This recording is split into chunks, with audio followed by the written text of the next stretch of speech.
aproximação à mística, ao ser místico, ao conceito de mística, seja como substantivo, seja como adjetivo, é bastante controversa, bastante espalhada pela universalidade humana e assumida de diferentes formas, que não é fácil frequentemente discernir o que está em jogo.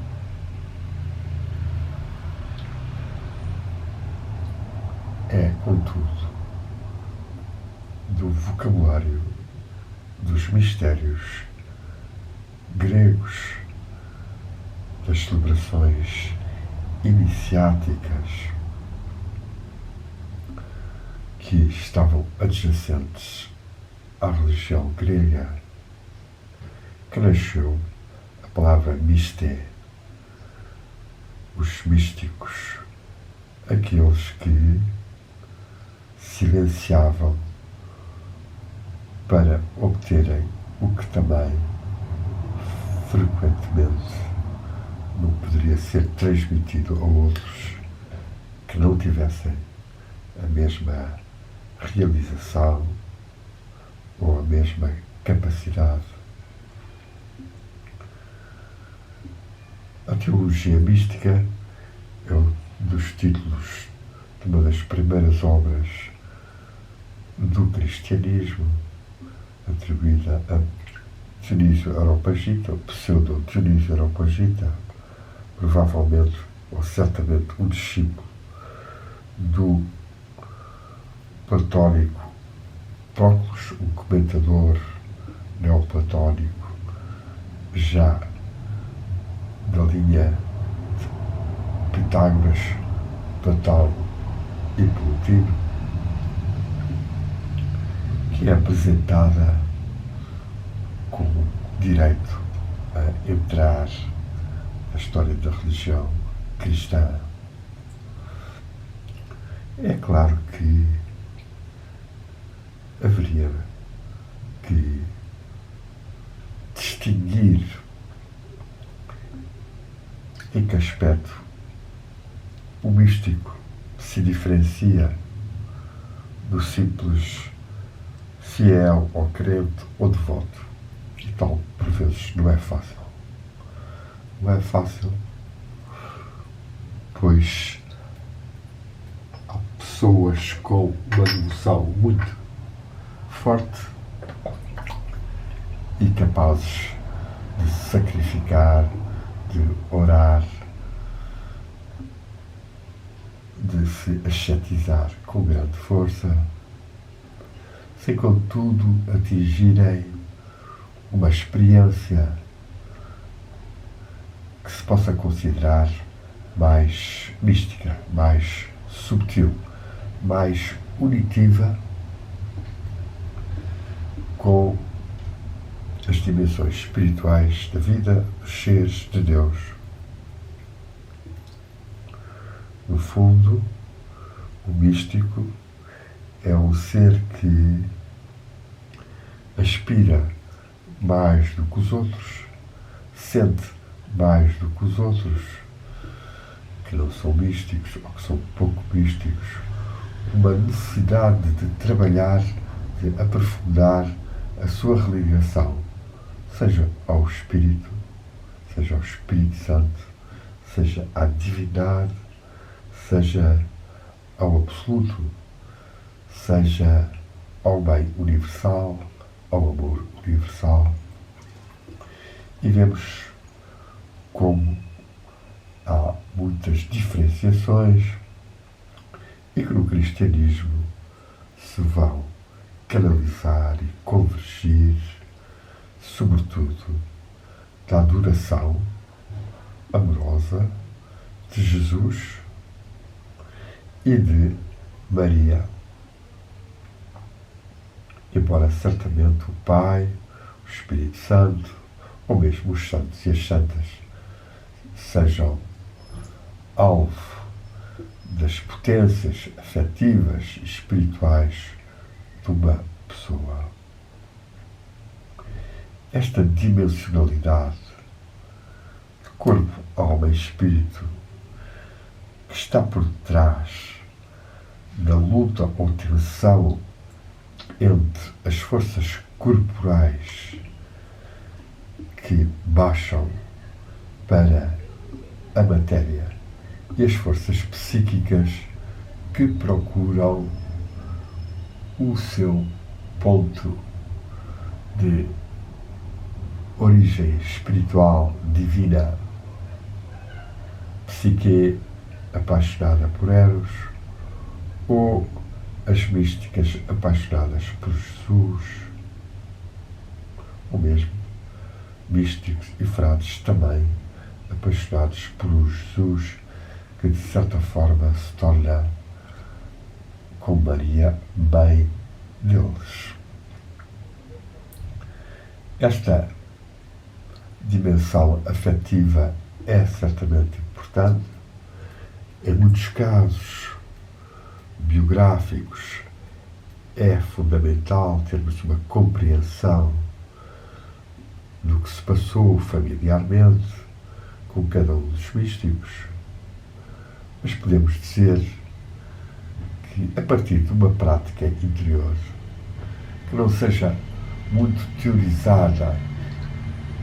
e tornada literatura, na qual entram fatalmente muitas dessas tendências ou experiências ou vivências do passado. Uma prática, portanto, mais efetiva de oração, meditação, contemplação. O ser místico vai adquirindo uma alma mais sintonizada, mais aberta com o mundo espiritual, com o espírito, com os planos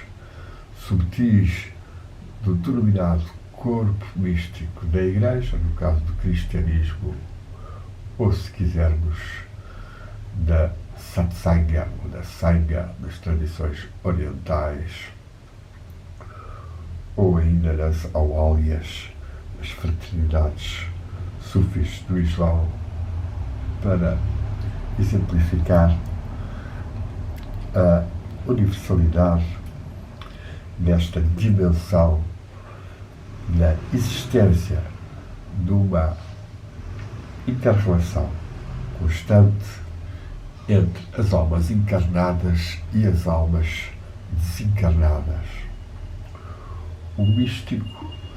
é um ser que está neste no man's land entre a terra e o céu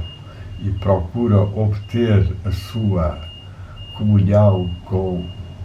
o mundo espiritual e frequentemente,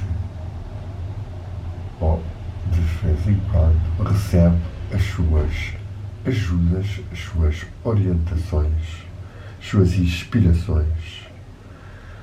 de núcleos, seja energéticos, seja iconográficos, seja mesmo das entidades que se encontram por detrás dessas acumulações de forças que o podem inspirar. Contudo, podemos dizer que o caminho místico é um caminho, de certa forma, solitário, que cada ser tem que cavar diariamente nas suas práticas, não estando sequer muito agarrado aos resultados, antes agindo por agir, por dever ou por amor, para aumentar a sua ligação com o mundo espiritual, com o seu próprio espírito, com a sua identidade e com as suas capacidades espirituais. Este aspecto, a mística e o místico, são fundamentais em todas as religiões e mesmo na história da humanidade, pois face ao materialismo, ateísmo, desacralização, profanização, ou mesmo satanismo de alguns seres, é necessário que haja seres que mantêm a ligação com o mundo espiritual, com a divindade da forma que lhes seja possível, sem absolutizarmos nem facilitarmos esta relação, já que muita gente pensa que está a tocar lá a falar com Deus, quando é apenas a imaginação a funcionar. A experiência interior é então o que diferencia, sobretudo, o místico do devoto, do crente. O místico tem experiências interiores, ou seja, a sua dimensão espiritual manifesta-se na sua alma e está erguendo, esculpindo o seu corpo de glória, o seu corpo espiritual, e tem, por isso, capacidades que decorrem da existência dessa dimensão subtil e espiritual nossa, quais a visão espiritual e o sentir interior e mesmo, em certos casos, o ouvir. Mais raro, mais complexo de discernir a sua origem, da que se possam distinguir mais de como tipo de sonoridade subtil com os seus significados. Através de tais experiências, o ser místico é fortalecido no seu caminho e nas suas lutas, sofrimentos e desânimos, no meio que frequentemente pouco liga a tal, o que então, menosprezando-o também, é ferozmente violento ou cruel, como temos assistido recentemente no caso do Médio Oriente, com as aventuras, os genocídios, os urbanicídios, os terrorismos que têm sido praticados sobre, em especial, os seres mais crentes ou as crianças, fazendo-os descrer bastante desta civilização ocidental dominada por um materialismo pseudo-liberal, mas bastante ditatorial, de uma minoria infra-humanista que quer controlar a humanidade e fazê-la tornar-se como carneiros, consumidores das ideologias e das regras que lhes são impostas por essa minoria. Ora, essa minoria de oligarcas, rodeados de alguns pensadores e, sobretudo, de homens de ação, e tendo depois em seu auxílio todas as forças da comunicação, as forças de segurança em geral, conseguem substituir-se a uma hierarquia que deveria existir do governo de democracia ou hierarquia no sentido de valorização dos conhecimentos, do discernimento dos mais sábios, dos mais experientes, que deveriam ter o seu areópago para poderem transmitir ao mundo, no tipo de Nações Unidas, para gerir melhor e menos violentamente a humanidade. Místicos são então os seres que conseguem ter a experiência interior do sagrado, da luz, do amor. E são, portanto, milhões de seres que têm uma componente mística, das quais destacam alguns que têm vivenciado e transmitido e, por vezes, ensinado esse mergulhar interior, esse refluir interior, esse centralizar-se e procurar pela aspiração, pela concentração, pelo afeto, chegar a obter uma abertura do seu olho espiritual, do seu coração espiritual, às dimensões e aos seres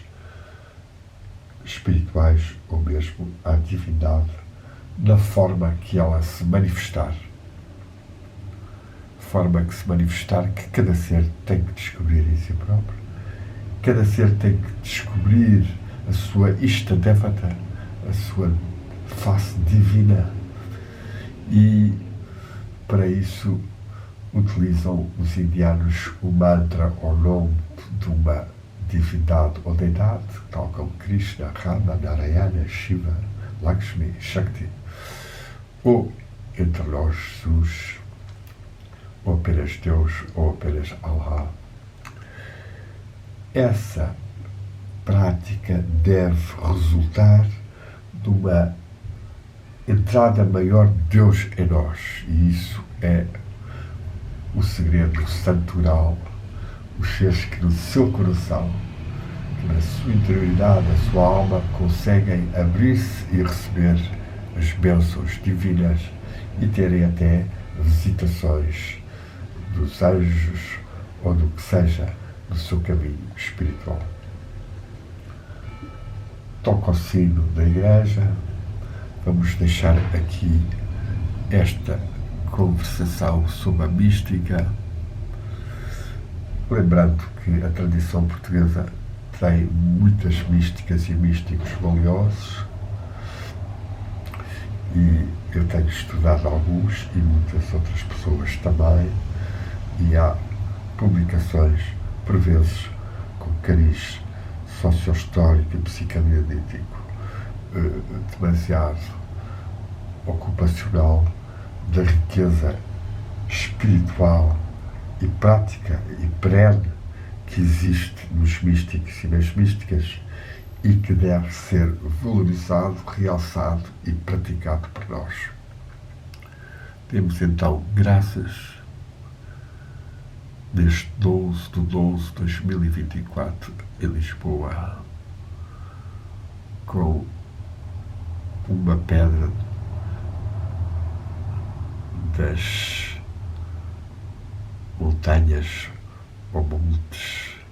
ou em costas do Rio Douro, um xisto ligando o céu e a terra, tal como nós, na nossa aspiração, evocamos que a divindade deixa mais sobre nós, sobre os que já partiram ou sobre os que sofrem, e que nos encha e nos ilumine e fortifique para que possamos melhorar no que é possível o mundo e, sobretudo, a nós próprios. Muita luz e amor, muita aspiração no coração a que a divindade deixa em nós. Viva Deus, viva o amor divino. Ei, amor, foi um dos mantras ou jaculatórias, as frases pequenas de uma das nossas místicas, Soror Maria do Rosário,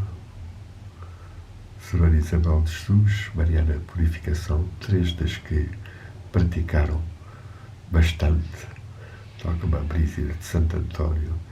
essa aspiração pontuada ou estimulada por exclamações e depois recolhendo-se ao silêncio e à adoração e à eventual bênção ou descida da graça divina, que ela possa descer sobre nós. Temos graças, temos graças. Amém. Oh, ei, amor, ei, Espíritos da, Espíritos da, yo.